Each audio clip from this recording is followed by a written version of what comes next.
চাচা এই আগিলা দিনে একটা সিলি শোনাও না। কাকুরি মাকুরি পরমা সুন্দরী তুমি, বাহিরে আসো না তোমার নমস্কার করি।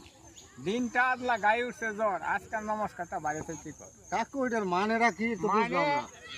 শিয়ালে সারাদিন ক্ষুধার অবস্থায় নদীর পার দা যাইতেছে, দিয়ে দেয় দেখা কাকড়া নদীর পার গাতার বাইরে বইছি। পরে শিয়ালনি কইছে, কই শিয়াল্লা এ অন্য বছর তো আমার দুইটা বাচ্চা হয়, এবার তিনটা হইব। তা আমার মনে চাইছিল মরা দাতা খাওয়ার লেগা। তো শিয়াল্লা খুশি হয়ে নদীর পার দা যাইতেছে, দিয়া দেয় নদীর পার একটা কাকড়া পাইছে। কলে তুই কাকড়াটা খাইলি তো আজকে একটু ভালো হইব।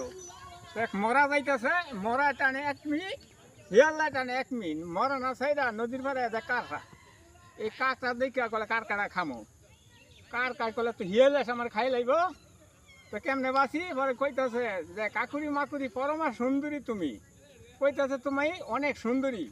কাকড়ায় তো গাতার ভিতরে গেছে গা, কইতাছে বাহিরে আস না তোমার নমস্কার করি, কইতাছে তোমার নমস্কার করবো। মানে কাকড়ায় কইতাছে কলে আজকের দিনটা আদলা গায়ে উঠছে জ্বর, আজকাল নমস্কারটা বাইরে থেকে কি কর। কেমন হইলো আমার চাচার গল্পটা?